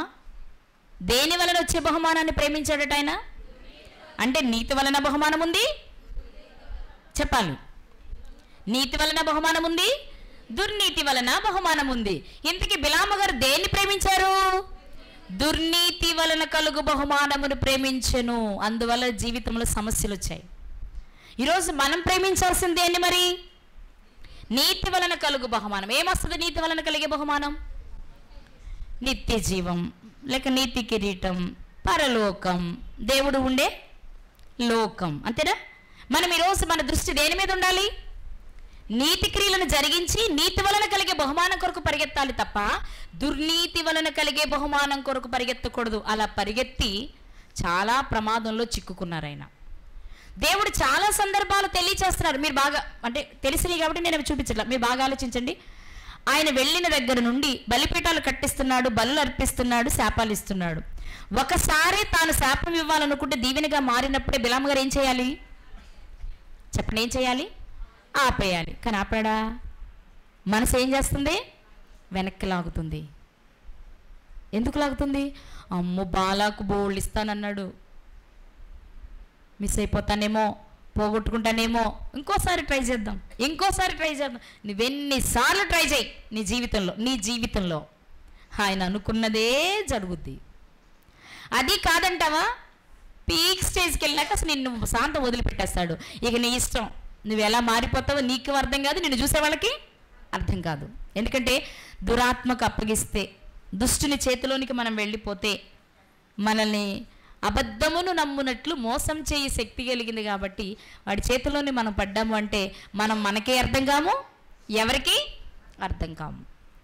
ఈరోజు బిలాము గారి జీవితాన్ని గనక మనం చూసినట్లయితే ఎన్నిసార్లు వెళ్ళినా, ఎన్నిసార్లు తాను పలుకుతున్నా దేవుడు మాత్రం బిలాము చేసే ప్రార్థన వింటూ ఆ శాపాన్ని ఆశీర్వాదంగా మారుస్తూ ఇశ్రాయేలీలను అతడు దీవిస్తూనే వచ్చాడు. ఈరోజు మనం నమ్మాల్సింది ఏంటి అంటే, ప్రవక్తలు కావచ్చు, యాజకులు కావచ్చు, దైవజనులు కావచ్చు, పెద్దోళ్ళు కావచ్చు, ఎవరైనా కావచ్చు, ఎవరైనా నిన్ను ఏది చేసినా నువ్వు దేవునికి అనుకూలంగా ఉంటే ఎవరి విషయంలో మనం భయపడవలసిన అవసరత లేదు. నిశ్చింతగా ఉండొచ్చు. ఎందుకంటే మన మనస్సు ఆయనకి నచ్చాలి, మన క్రియలు ఆయనకు కనబడాలి, ప్రతిఫలము ఆయన ఇవ్వాలి. కాబట్టి అర్థమవుతుందండి. కాబట్టి ఇక్కడ 2 విషయాలు మనం గుర్తించాలి. దేవుడు ఒక్కసారి మనకి తెలపాలనుకున్నది మొదటిసారే తెలిపేస్తారు.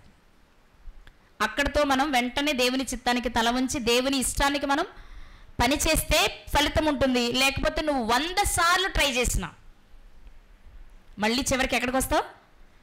మొదటి దాని దగ్గరికి రావాల్సిందే. ఇది బిలాము గారి జీవితం నుండి దేవుడు మనకు నేర్పేది. రెండవది, ఎవరైనా సరే నిన్ను శపించాలనో, నిన్ను నిందించాలనో, నిన్ను దూషించాలనో, నీ మీద అబద్ధ సాక్ష్యం ఒకటి పలకాలను ప్రయత్నించి చెప్పి 10గురిలో నిన్ను అవమానపరిచినా, 10గురిలో నిన్ను తేలికపరిచినా, నీ మనస్సు యథార్థమైనదైతే ఆయన చూస్తాడు. ఆయన ఇచ్చే ప్రతిఫలం చాలా గొప్పగా ఉంటుంది. ఎవరు నిన్ను చెడుగా మాట్లాడుకున్నారో, ఎవరు నీ మీద తప్పుగా మాట్లాడుకున్నారో వాళ్ళే ఏదో ఒక రోజు నీ కాళ్ళ దగ్గరకు వచ్చి తప్పైపోయింది, ఏదో చెప్పుడు మాటలు విని నీ మీద ఇలా మాట్లాడాను అని వాళ్ళే మన దగ్గర చెప్పవలసిన పరిస్థితి వస్తుంది. కానీ ఎప్పుడది అంటే నువ్వు ఓపిక పట్టినప్పుడు. అది ఎప్పుడు? నువ్వు ఓపిక పట్టినప్పుడు. ఎందుకంటే మనుషులు అంతే కదా. మనుషులు ఎలాంటి వారు? బైబిల్ చెప్పింది మనుషులు స్వార్థప్రియులు, ధనాపేక్షలు. ఈ రెండిటిని కలిగిన వారు నీ మీద నింద వేయడం వారికి పెద్ద పనేవి కాదు, పెద్ద కష్టం అంతకంటే కాదు. నువ్వెంత గొప్పవాడివైనా కానీ మనం గుర్తించాల్సింది ఏంటో తెలుసా? ఎవరు ఎన్ని అనుకున్నా నా దేవుని దృష్టికి నేను ఎలా ఉన్నాను అనేది మాత్రమే మనము చూసుకోగలిగితే, లోకమంతా ఏకమై నిన్ను శపించిన దేవుని ఒక్క ఆశీర్వాదం ముందు ఈ శాపాలన్నీ పటాపంచలైపోతాయి. కాబట్టి మన దృష్టి దేవుడిచ్చే ఆశీర్వాదం వైపు ఉండాలి. ఇలా ఉండి మనం ప్రార్థన చేస్తే దేవుడు వింటారు. కానీ విచిత్రమైన విషయం చెప్తాను. బిలాము గారు చేసే పనులన్నీ భయంకరమైన పనులు. అవునా? చేసే పనులన్నీ ఎలాంటివి? భయంకరమైన పనులు. కానీ మనసు మాత్రం ఏమంటుంది? నీతిమంతుల మరణం అంటే మరణమే బాబోయ్, నాకు నా అంత్యదశ ఎలా ఉండాలి? వాళ్ళకలా ఉండాలి. ఎందుకయ్యా అలా? ఇక్కడున్న సోదిగాళ్ళందరిలో నేను బెటర్ కదండి. ఈ ఏరియాలో ఉన్న సోదిగాళ్ళందరికంటే నేను ది బెస్ట్ కదా, కాబట్టి నాకు ఎలాంటి మరణం ఇస్తావు అంటే ఇప్పుడు మీరు చెప్పండి, బిలాము గారు తనను తాను ఏమని అనుకుంటున్నాడు చెప్పాలి. మన సామెతలు చదువుతాం కదా, ఒకని ఎదుట తిన్నదిగా కనబడు మార్గము కలదు, తొదుకు అది తిన్నగానే ఉందిగా, అది ఆయన దృష్టికి తిన్నగా ఉంది. అవునా? ఎవరి దృష్టిలో తిన్నగా ఉంది? అది ఆ మనిషి దృష్టిలో అవును నేను చేసింది రైట్, నేను చేసేది కరెక్ట్, నీకేం తెలియదు. ఓకే, నువ్వు చేసే రైటే, కానీ అది బైబిల్ సమర్థిస్తుందా? చూసుకో. సమర్థిస్తే ఓకే, ఎవ్వరు కాదనడానికి లేదు. కానీ బైబిల్ సమర్థించకుండా నీ అభిప్రాయానికి పెద్దపీట వేసి నువ్వు చేస్తే ఏదో ఒకరోజు తప్పకుండా దేవునికి లెక్క చెప్పాల్సిందే. విచిత్రమైన విషయం ఏంటి అంటే, ఇతను ఇన్ని దుర్మార్గాలు చేస్తూ, ఎన్ని దుర్మార్గాలు దేవుడు వద్దు అని చెప్పాక చేయాలనుకుంటున్నాడు. ఎందుకయ్యా అంటే దుర్నీతి వలన కలిగే బహుమానాన్ని దృష్టిలో పెట్టుకుని ఇన్ని చేసే పని ఏమైనా మంచి జరుగుతుందంటే కేవలం శపించడానికి వెళ్తున్నాడు. దేవుడు దీవించాలనుకున్న వారిని దేవుడు అబ్రహాము గారికి సెలవిచ్చిన మాట ఏంటి? ఆశీర్వదిస్తానన్నారు కదా, అన్నారా? నీ సంతానాన్ని ఆశీర్వదిస్తానన్నారా? మరి దేవుడే ఆయనకి మాటిస్తే ఇప్పుడు ఈ నెల శపిస్తే ఏం జరుగుద్ది చెప్పండి మీరు? ఏం జరుగుద్ది? అలాని ఇశ్రాయేలీయులందరూ మంచోళ్ళనే నేను చెప్పను. వాళ్ళు ఎలాంటి వాళ్ళైనా అది నేను చూసుకుంటాను రా, ముందు నీ పని నువ్వు జాగ్రత్తగా చెయ్యి, వాళ్ళ సంగతి నీకెందుకు? నువ్వు వాళ్ళని వెనకేసుకొస్తున్నావు, వీళ్ళని వెనకేసుకొస్తున్నావు, నీది నువ్వు చెయ్యి, నీకు అప్పగించింది నువ్వు తిన్నగా చెయ్యి, లేకపోతే నీకు కూడా ప్రమాదమే. అర్థమవుతుందా? ఇన్ని దుర్మార్గాలు చేస్తున్నాడు. ఇవన్నీ ఒకెత్తైతేనండి, ఆయన చేసిన అత్యంత భయంకరమైన దుర్మార్గం ఏంటో చెప్పనా? నా వైపు చూడండి. దేవుణ్ణి అడిగారు, వద్దన్నారు. అయినా వెళ్ళి శపించడం ప్రారంభించాడు. 3 సార్లు శపించాడు ఆయన దృష్టిలో, కానీ అవి ఆశీర్వాదాలకు వచ్చేసాయి. ఇప్పుడు ఏం చేయాలి చెప్పండి? మొదటిసారి దేవుడు వద్దన్నప్పుడు ఆగిపోవాలి, ఆగలేదు. మొదటిసారి బలి ఇచ్చినప్పుడు, ఆయన శపించినప్పుడు ఆశీర్వాదంగా మారొచ్చినప్పుడు ఆగిపోవాలి. రెండోసారి చేసినా ఆగిపోవాలి, మూడోసారి జరిగినా ఆగిపోవాలి. కానీ ఆగలేదు సరికదా. బాలాకుని పిలిచి ఒక బాంబే చెల్లాడు. ఏమని? ఇట్లా నీకు మాట చెప్తాను, ఇక నేను చెప్పించిన లాభం లేదు, నువ్వు ఇంటి బంగారం ఇస్తావా, నేను కూడా ఆశగానే వచ్చాను, పోనీ ఇస్తావంటే నా నోట నుండి వచ్చేది ఆశీర్వాదాలు నీకు అనిపిస్తే నీకు ఇస్తావు. బాలక్కలకు కనిపిస్తుందా? కనిపించట్లేదు. లేదు నేను చెప్పించాను నేను అరిచి గీపెట్టినా ఆయనకి వినబడింది దీవెనే కాబట్టి నో నో నో అంటాడు బాలకు. ఇక లాభం లేదు, కానీ ఓ పని చెప్తాను, చేసి చూడు, ఇది బాగానే వర్కౌట్ అవుద్ది అన్నాడు. ఏంటబ్బా అంటే పిలిచి, మరి మీ ముందే కదా ఉన్నారు ఇశ్రాయేలీలు, మోయాబీలు అందంగా ఉంటారు కదా, ఓ పని చేయి, 4 ఆడవాళ్ళు పొద్దున్నే అటు పంపించు, 4 చాలు, నువ్వు 4 పంపించు, వాళ్ళు 40,000 మందిని చేసి వస్తారు. ఎందుకంటే ఇశ్రాయేలీలకి వీళ్ళందరం చూడగానే అన్నీ మర్చిపోతారు. చేయకూడని పనులు మనం కష్టపడి చెప్పించేది దీవెనగా మారి లేనిపోయిన అనవసరంగా దీవించడం కంటే దేవుడే శాపం ఇస్తే బెటర్ కదా. ఆయన శపించాలంటే ఆయన దృష్టికి వాళ్ళు చెడ్డగా కనబడాలి. కాబట్టి ఒక పని చెయ్యి, వదిలే అన్నాడు. బాలాకుకి బోధ చేశాడు. అయితే అయింది, కానీ బిలాం గారు మంచి పని చేశారు, మంచి సలహా ఇచ్చారు. ఇక మీరు వెళ్ళండి, నేను చూసుకుంటాను అన్నాడు బాలాకు. బిలాం గారిని పంపించారు. చక్కగా మోయాబీ స్త్రీలను ఇశ్రాయేలు పురుషుల దగ్గరకు పంపించి వాళ్ళని వీళ్ళ దగ్గరికి రప్పించుకుని వీరి విగ్రహాలకు బలిచ్చిన వాటిని తినేలా ప్రేరేపించి వీళ్లతో వ్యభిచారం చేసేలా పురుకుల్పాడు. బాలక్ అనుంటాడు, మీరు ఒక్కొక్కళ్ళని చూసుకోకపోతే మీరు నా రాజ్యంలో ఉంటాకి వీల్లేదు అన్నాడేమో. ఇక రాజే పర్మిషన్ ఇచ్చిన తర్వాత ఇంకేంటి, అంతే కదా. వ్యభిచారం చేయడానికి ఆ ప్రాంతపు రాజే పర్మిషన్ ఇచ్చిన తర్వాత ప్రజలు ఏం చేస్తారు? ఏమండి, ప్రజలు ఏం చేస్తారు? అంతే కదా. మామూలుగా రాజుకు తెలిస్తే కోప్పడతారు, శిక్షిస్తారు అంటే భయపడతారు కదా, భయపడతాం. కానీ ఆయనే పర్మిషన్ ఇచ్చినప్పుడు, మీకు చిన్న ఎగ్జాంపుల్ చెప్తానండి. పిల్లలు ఏదైనా దొంగతనం చేస్తున్నారు అనుకోండి, అమ్మ ఏం చెప్పొద్దంటే నువ్వు దొంగతనం చేసిన సంగతి మీ డాడీకి చెప్తా అంటది. అంటే అప్పుడు వాడికి ఏంటి, అమ్మో నాన్న నన్ను కొడతాడు, నేను చేయనని. కానీ నాన్న పిలిచి, నాన్న దొంగతనం చేసావరా, పోన్లే బాబు ఎప్పుడు నా జేబులో చేయబాక, పక్కేళ్ళ అంకుల జేబులు కూడా కొట్టరా అన్నాడు అనుకోండి, ఎంత బాగుంటుంది. ఏంటరా బాబు నవ్వరేంటి, జోకేశాను, చాలా బాగుంటుంది కదా. ఇక వాడికి భయపడతాడా? ఎందుకని? ఎవరు తోడుంది? నాన్న ధైర్యం. ఇప్పుడు అమ్మ చెప్పిన వినడిక, ఎల్లవమ్మ ఎల్లు, నాకు తెలుసు కానీ నాన్నే చెప్తే నువ్వు లేదు కానీ అంటాడు కదా. అలాగే అయిపోయింది ఇప్పుడు వాళ్ళ పరిస్థితి, మోయాబీల పరిస్థితి. ఎలా అయిపోయింది తెలుసా? ఎలా అయిపోయింది? బాలాకే పర్మిషన్ ఇచ్చాడు. ఎందుకు ఇచ్చాడు బాలాకు పర్మిషన్? బిలాము చెవిలో ఊదెళ్ళాడు. ఇప్పుడు అతనికి కావాల్సింది కూడా ఏది? వీళ్ళు శాపగ్రస్తులు అవ్వాలి, నశించిపోవాలి కదా. ఒక్క బిలాము చేసిన బోధ బాలాకు చెవిలో, ఫలితం 24,000 మంది తెగులు చేత చనిపోయారు. మామూలుగా అయితే ఒక్క శాపం కూడా బయటికి రాలేదు కదా. ఇక్కడ మనం నేర్చుకోవాల్సిన విషయం ఏంటి అంటే, చాలా సందర్భాలలో మనం చాలా చక్కగా బ్రతుకుతూ ఉంటే ఎవరో ఒకరు ఒక తప్పుడు సలహా మనకు చెప్తారు, ఒక చెడ్డ ఆలోచన మనకు చెప్తారు.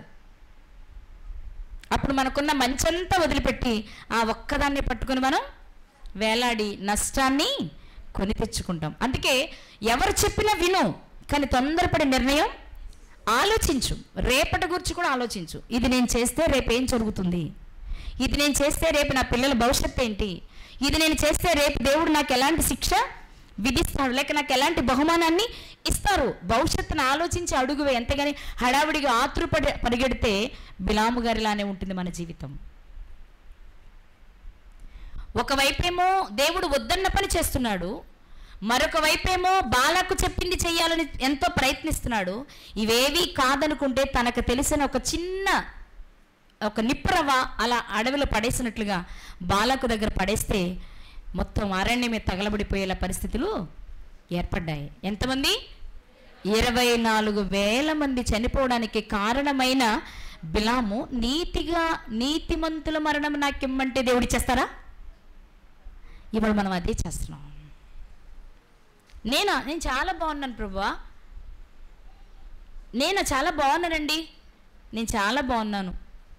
ఓకే, నువ్వు బాగుంటే సంతోషమే, నువ్వు బాగుంటే నీకు సంతోషం, నీ తోటి వారికి సంతోషం, నిన్ను కన్న తండ్రికి సంతోషమే, కాదని ఎవరు చెప్పట్లా. కాకపోతే బాగున్నావా లేదు ఇంకోసారి 1-2 సార్లు చూసుకో.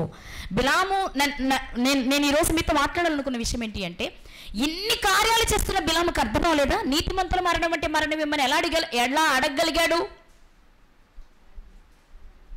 అంటే ఆయన దృష్టికి ఆయన చాలా బాగున్నాను అనుకుంటున్నాడు.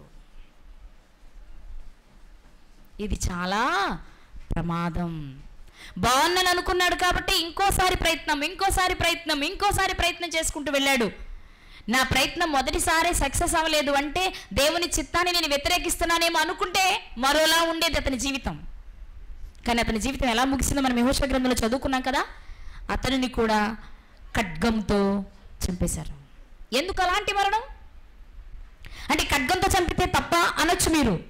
ఖడ్గంతో యుద్ధంలో చనిపోతే అది వాళ్ళు మంచి వాళ్ళ ఉండి చనిపోతే మంచిదే ఊరియా గారిలా. కానీ ఇది అలాంటి మరణం కాదు. ఒక భయంకరమైన ధనాపేక్షతో, ఎదుటివారిని ప్రేమించలేని స్థితిలో, ఎదుటివారు నాశనమైపోవాలని కోరుకున్న స్థితి అతని జీవితంలో కనబడుతున్నప్పుడు అతను అడిగిన మాట ఎలా సరిపోతుంది? అందుకే భక్తిహీనుని ఆశ అయిందా? ఆశపడ్డాడు ఏమని? నీతిమంతుల నా బ్రతుకు ముగియాలి అని. నీతిమంతుల అంత్యదశ ఎలా ఉంటుందో, అబ్రహాం గారు ఎలా చనిపోయారు, చివరిలో ఎలా చనిపోయారు? నిండు వృద్ధాప్యానికి వచ్చిన వాడై మంచి ముసలితనమున చక్కగా స్నానం చేసి కాళ్ళు ముడిచి ప్రశాంతంగా వెళ్ళిపోయారు. కోరుకో, తప్పలేదు. కానీ నువ్వు కోరుకునే దానికి తగినట్టుగా నీ బ్రతుకుంటే బాగుంటుంది. బ్రతకకుండా జరగాలని కోరుకుంటే అత్యాశ అవుతుంది, దురాశ అవుతుంది, భక్తిహీనుని ఆశ అవుతుంది. ఆ మాట అతను అడగకుండా ఉంటే ఒక భక్తిహీనుడిగా మనం వదిలేసేవాళ్ళమే.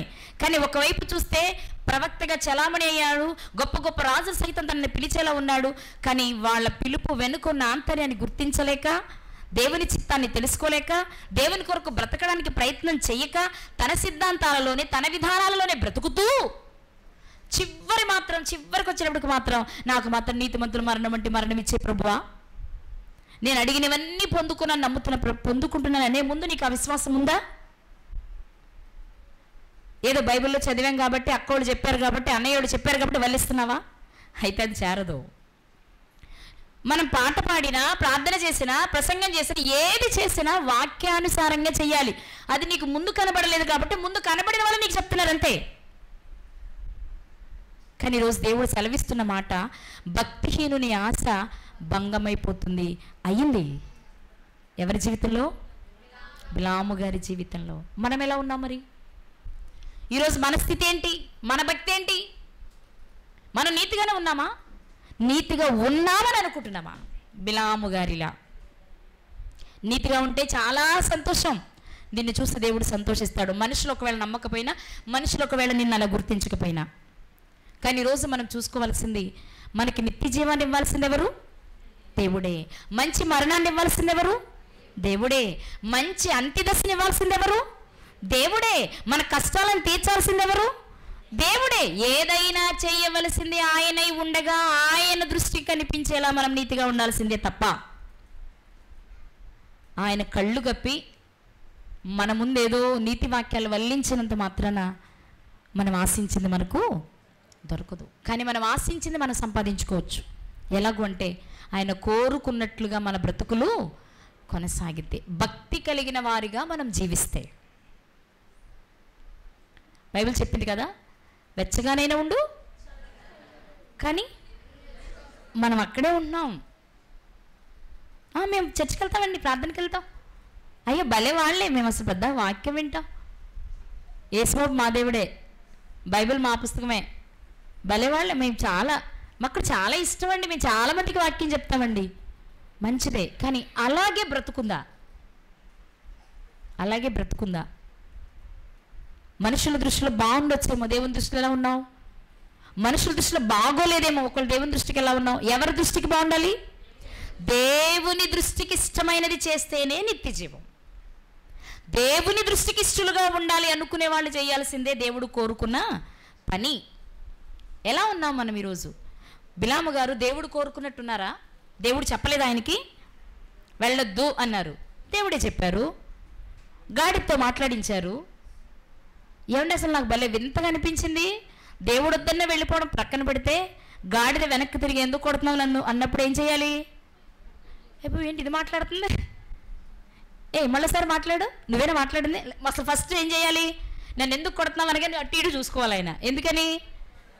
తను మనిషి, ఎదుర్కొన్నది గాడిద, మాట్లాడుతుంది మనిషి భాష. ఎవరు మాట్లాడుతున్నారు? ఇంకెవరున్నారు ఇక్కడ? దేవదూత అంటావా? దేవదూతను పంపాడంటావా దేవుడు, లేక ఇంకెవరైనా మనుషులు ఉన్నారా అని? ఇలా గాడిద చెప్పుద్ది నేనే అని, అటు ఇటు ఏం చూడకు, నేనే మాట్లాడేనే చెప్పుద్ది కదా. అప్పుడు ఆయన ఏమవ్వాలి? ఆశ్చర్యపోవాలి ఫస్ట్ కదా. ఇదేంటి ఒక జంతువు నా భాషతో మాట్లాడుతుంది అంటే, దాంతో చెప్పిస్తేనలా నీకు బుద్ధి వస్తుందేమో అని చెప్పిస్తున్నాను ఆయన. అప్పుడైనా వచ్చింది ఆయనకి ఆలోచన? వచ్చిందా? అప్పుడు కూడా రాలే. వెళ్ళక శపించాలనుకున్నాడు, శపిస్తున్నాడు, అవి ఆశీర్వాదాలుగా మారిపోతున్నాయి. బాలకట్టుగా నేను ఎందుకు పిలిపించాను? నేను నువ్వేం చేస్తున్నావు? ఎందుకు పిలిపించాను నేను? నాకు డబ్బులు ఎక్కువయ్యా? కాదు కదా. నేను ఇప్పుడు చాలా భయంకరమైన పరిస్థితిలో ఉన్నాను, వాళ్ళని చూస్తే నాకు చాలా భయం వేస్తుంది.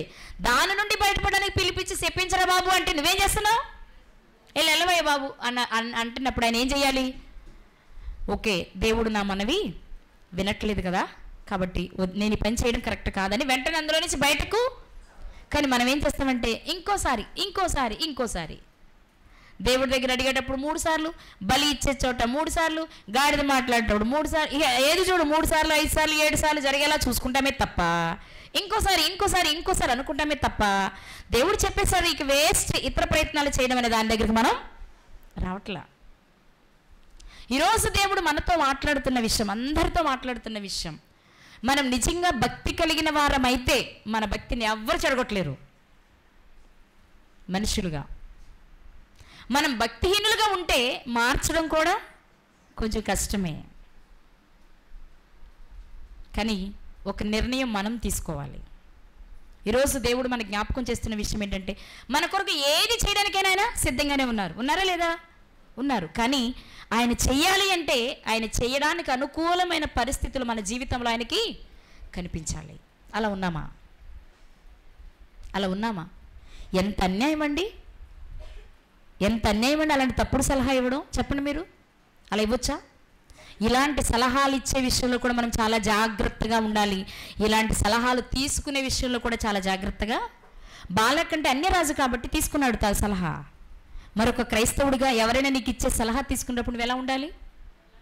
ముందు వెనుక ఆలోచించాలి, అవునో కాదో తెలుసుకోవాలి. ఇలా చేస్తే మంచి జరుగుతుందా, దేవునికి అవమానం వస్తుందో తెలుసుకోవాలి. ఇవేవి కాకుండా ఏదో ఒక సలహా ఇచ్చారు తీసుకున్నాను అన్నట్టుంటే మన జీవితం ఎలా ఉంటుంది తెలుసా? ఎలా ఉంటుంది? బిలాము గారిలా ఉంటుంది, 2 అమ్నోను గారిలా ఉంటుంది. అమ్నోను గారు కూడా సలహా ఇచ్చారు. ఎవరు ఏంటి అబ్బియా అంటున్నారు? చూడండి ఒకసారి, ముగిస్తాను నేను అదొకసారి మీకు చూపించి. రాజులు సమూయేలు 2వ గ్రంథం 13వ అధ్యాయం. సమూయేలు 2వ గ్రంథము 13వ అధ్యాయము 1-2 వచనాలు.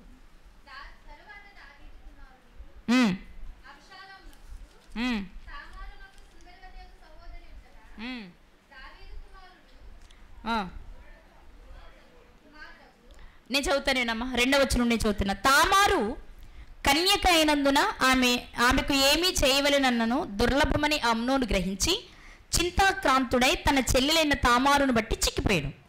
ఇప్పుడు చూడండి, అమ్నోనునకు మిత్రుడు ఒకడు ఉండేను, ఒక సోదరుడు, ఒక స్నేహితుడు ఉన్నాడట. అతడు దావీదు సహోదరుడైన షిమ్యా కుమారుడు. అంటే ఇప్పుడు వీళ్ళిద్దరు ఏమవుతారు? అతని పేరు యెహోనాదాబు. యెహోనాదాబు అమ్నోను అన్నదమ్ములు. అమ్నోను దావీదు గారి కుమారుడు, యెహోనాదాబేమో షిమ్యా కుమారుడు. అన్నదమ్ముల పిల్లలిద్దరు, అన్నదమ్ములు. ఇతను ఏం చేశాడు? ఈ యెహోనాదాబు బహు కపటము గలవాడు. ఎలాంటి వాడు? కపటము గలవాడు. అతడు రాజకుమారుడవైన నీవు నానాటికి చిక్కిపోవుటకు హేతువేమి? సంగతి నాకు తెలియజెప్పవా అని అమ్నోనుతో అనగా, అమ్నోను నా తమ్ముడు అబ్షాలోము సహోదరైన తామారు నేను మోహించి ఉన్నానని అతనితో నేను. యెహోనాదాబు అంటున్నాడు, నీవు రోగివైనట్టు వేషం వేసుకుని మంచం మీద పడుకో, పోయేళ్ళు, చిక్కిపోతావా? నువ్వు రాజకుమారుడివి, సలహా కావాలా? ఒక్క సలహా పడేస్తాను, తీసుకో అన్నాడు. ఏంటంటే, ముందెళ్ళిపోయి మంచం మీద పడుకో, లెగబాకు మంచం మీద నుంచి, లేవకో, వేషం ఏంటి? చిక్కి సెల్లి ఇప్పుడు కబురు వెళ్తుంది రాజుగారి దగ్గరికి. ఏమని? అయ్యో నీ జ్యేష్ఠ కుమారుడు బలహీనుడైపోయాడు బాబోయ్, నీరసించిపోయాడు, రేపమా పనిలా ఉన్నాడు అని చెప్పగానే మీ నాన్న పరిగెత్తుకుంటూ వస్తాడు నిన్ను చూడడానికి. అప్పుడు మీ నాన్నకు మాట చెప్పు. ఏంటది? నాన్న ఇక ఎలాగో పోయేలా ఉన్నాను, నాకు అది చివరి కోరిక ఉంది. ఏంటా కోరిక? ప్రవక్తను పంపించి ధర్మశాస్త్రం వినిపించు కాదు, యాజకుడిని పంపించి నా కొరకు బలులర్పించి నీతిగా మరణిద్దామని కాదు. నాకు కోరుకుంది, సుందరవతి అయిన చెల్లెల తామారి చేతి వంట తినాలని చెప్పు. అప్పుడు మీ నాన్న నీ కోసం ఏం చేస్తాడు? మీ చెల్లెలు పంపిస్తాడు. ఇక నీ ఇష్టం. ఎంత బాగుందో! బాగుందా లేదా? తన కోరిక తీరడానికి ఇంతకంటే మంచి సలహా ఎవరిస్తారు చెప్పండి? కానీ హృదయమంతా చెడిపోయి ఉంది అమ్నోనికి కదా. వాస్తవానికి అప్పుడు యెహోనాదాబు చేయాల్సిన పని ఏంటో చెప్పండి మీరు. ఒకవేళ అమ్నోను అలా మాట్లాడితే తప్పునానా, నీ సహోదరి అబ్షాలోముకి చెల్లెలైతే ఏంటి, నీకు చెల్లెలైతే ఏంటి, అలా వద్దు. ఒకవేళ నీకు తన మీద మనసు ఉంటే మీ నాన్న అడుగు పెళ్లి చేసుకో. అప్పుడు ఉందిగా చెల్లెల్ని పెళ్లి చేసుకునే సంప్రదాయం ముందుగా నడుస్తుందిగా. ఆవిడే అంది, అన్నా నన్ను చెరపకు, నాన్నని అడుగు, నాన్నే నీకు ఇచ్చి పెళ్లి చేస్తాడంది కదా. ఈ సలహా యెహోనాదాబు ఇస్తే ఎంత బాగుండేది, అవునా? ఎంత బాగుండేదో చెప్పనా? అమ్నోను చనిపోయేవాడు కాదు, అబ్షాలోము చనిపోయేవాడు కాదు, దావీదు అరణ్యాల వెంట పరిగెత్తేవాడు కాదు, దావీదు భార్యలు చెరచబడేవారు కాదు. అంటే దానికి వేరే రీజన్ ఉన్నప్పటికీ ఇక్కడ ఇది జరిగేది కాదు. ఇంతమంది నష్టపోవడానికి కారణం యెహోనాదాబు ఇచ్చిన ఒక్క సలహా. 25,000 మంది సుమారు అంటే 24,000 మంది చనిపోవడానికి కారణం బిలాము ఇచ్చిన ఒక్క సలహా. ఈరోజు నువ్వు సలహా ఇస్తే ఎలా ఉన్నావు? నువ్వు సలహా తీసుకోవాలంటే ఎలా ఉన్నావు? ఉచిత సలహాలు బాగుంటాయి, కానీ అవి మనకి చాలా ప్రమాదాన్ని తెచ్చి పెడతాయి. మంచి చేదుగానే ఉంటుంది, కానీ అది బాగా ఉపయోగపడుతుంది. కానీ దానిని గుర్తించలేక చేదుగా అనిపించిన సలహాని ప్రక్కన పెట్టేస్తాం. తీయగా అనిపించిన సలహాని తీసుకుని రెహబాము గారిలా చేతులారా రాజ్యాన్ని కోల్పోతాం. సలహాలు మనకి చాలా తెలుసు కదా, తెలీదా? తెలుసా లేదండి? యవ్వనస్తుల సలహా రెహబాము గారు తీసుకోకపోతే రాజ్యం తన చేతిలోనే ఉండేది కదా. అంటే దేవుడు తీసేయాలనుకున్నాడు, అది వేరే విషయం. కానీ దానికి కారణం వీళ్ళ సలహా అయ్యింది కదా. దీన్ని ఆయన పాజిటివ్గా ఆలోచించుంటే మరోలా ఉండేది. యెహోనాదాబు ఇచ్చిన ఆలోచన అమ్నోను తీసుకోకుండా ఉంటే ఇతని జీవితం కూడా మరోలా ఉండేది. లేదు, సలహా ఇచ్చేటప్పుడు చెడగొట్టేవారిగా మనం సలహాలు ఇవ్వకూడదు. యెహోనాదాబు ఏం చేయాలో తెలుసా? ఆమె నీ సహోదరి, మీ నాన్న అడుగు, నీకు పెళ్లి చేస్తాడు. బిలాము ఎలాంటి సలహా ఇవ్వాలో తెలుసా? మన వల్ల కాదు, ఇక నువ్వేం చేయొద్దు, బాలకు వదిలేసాయి, దేవుడే చూసుకుంటాడు, నీకు చేతనైతే దేవుణ్ణి నమ్ముకో, ఆయన వాళ్ళ చేతుల నుంచి నేను విడిపిస్తాడు. ఈ సలహా ఇస్తే బాగుండేదేమో కదా. కానీ వాళ్ళంతటా వాళ్ళు పాపం చేసేలా ప్రేరేపణ కల్పించమని సలహా ఇచ్చి అనేక మంది చావుకు కారణమయ్యాడు బిలాము. గొప్ప రాజు తన కుమారులను కోల్పోయి అరణ్యంలో పరుగులు తీయడానికి కారణమయ్యాడు యెహోనాదాబు. ఈరోజు మనం గుర్తించాలి, మనం సలహా ఇచ్చినా ఎలా ఇస్తున్నాం, మనం సలహా తీసుకున్నా ఎలా తీసుకుంటున్నాం. అబద్ధం ఆడొద్దు. అది ఎప్పటికీ మంచిది కాదు. అది నీతిమంతుల విషయంలో, మంచివారి విషయంలో మనం ఒక అబద్ధం ఆడినా దాని పర్యవసానాన్ని మనం అనుభవించాలి. తప్ప ఒప్పుకుందాం, తప్పేముంది? అన్నామా, వాళ్ళని తిట్టామా, లేదా వాళ్ళని కొట్టామా, ఒప్పుకుందాం, ఇంకోసారి చేయకుండా ఉందాం. ఇంత మాత్రాన్ని మనల్ని ఎవరు తలదీసి మొలయరు. కానీ నిజాయితీ యథార్థత అనేది దేవుడు చూస్తారు. కాబట్టి బిలాము గారు కోరుకున్న కోరిక ఎలాంటిది? నీతిమంతుల మరణము వంటి మరణమును ఇవ్వమని. కానీ భక్తిహీనుని ఆశ ఎలా ఉంటుంది? అయిపోయిందా? భంగమయ్యిందా? చెప్పాలి. అయిపోయింది. ఎవరిది? బిలాము గారిది భంగమైపోయింది. కాబట్టి భక్తిహీనులుగా ఉండొద్దు. పేరుకే ప్రవక్తగా చలామణి అయ్యాడేమో కానీ బ్రతుకు ప్రవక్తలకు తగినట్లుగా లేదు. అందరినీ దీవించవలసిన వాడు ఒకవేళ ప్రవక్తగా మనం ఆలోచిస్తే, కానీ దీవించవలసిన తాను శపించి దేవుని శాపానికి తాను గురయ్యాడు. మనం ఎప్పుడు మాట్లాడుకుంటామే లోకంలో సామెత, చెరపకురా చెడెదవు. నీకు చేతనైతే బైబిల్ చెప్పిన మాట ఏంటి తెలుసా? ఎదుటివారు నీకేం చేయాలని నువ్వు కోరుకుంటున్నావో నువ్వు అది చెయ్యి. అర్థమైందా? మనం చాలామందికి ఉండే కోరిక ఏంటంటే, ఆవిడ నాకు అది ఇస్తే బాగుండండి, ఈయన నాకు ఇది ఇస్తే బాగుండండి, వాళ్ళు నాకు ఇలాంటి మాట చెప్తే బాగుండండి, సలహా ఇస్తే బాగుండండి అంట. మంచిదే, వాళ్ళ నుండి నువ్వు అది కోరుకుంటున్నావు, రైట్. కానీ అది కోరుకునే ముందు బైబిల్ ఏం చెప్పింది తెలుసా? వాళ్ళ నుండి కావాలని నువ్వు ఏది కోరుకుంటున్నావు అది నువ్వు ముందు వాళ్ళకి చెయ్యి.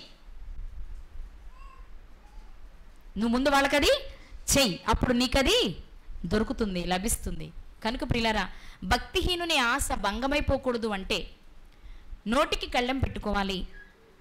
దిక్కులేని వారిని, విధవరాండను వారి ఇబ్బందుల్లో పరామర్శించాలి. ముఖ్యంగా ఇహలోక మాలిన్యం అంటకుండా కాపాడుకుని ఒక ఆశ కలిగి జీవిస్తే, ఆ ఆశ కొరకే జీవిస్తే అప్పుడు నీతిమంతుల మరణం వంటి మరణాన్ని మనం పొందుకుంటాం. ఇవేవీ లేకుండా 4 మాటలేగా అడిగేస్తే ఏం పోయిందిలే అనుకుని అడిగేసినంత మాత్రాన నీతిమంతుల మరణం వంటి మరణమైతే రాదు. కాబట్టి మీకు ఎలాంటి మరణం కావాలనుకుంటున్నారు? మీ ప్రార్థన దేవుడు వినాలనుకుంటున్నారా లేదా? మీ ఆశ తీరాలనుకుంటున్నారా లేదో నిర్ణయాన్ని మీకే వదిలేస్తున్నా. మంచి నిర్ణయం తీసుకోండి.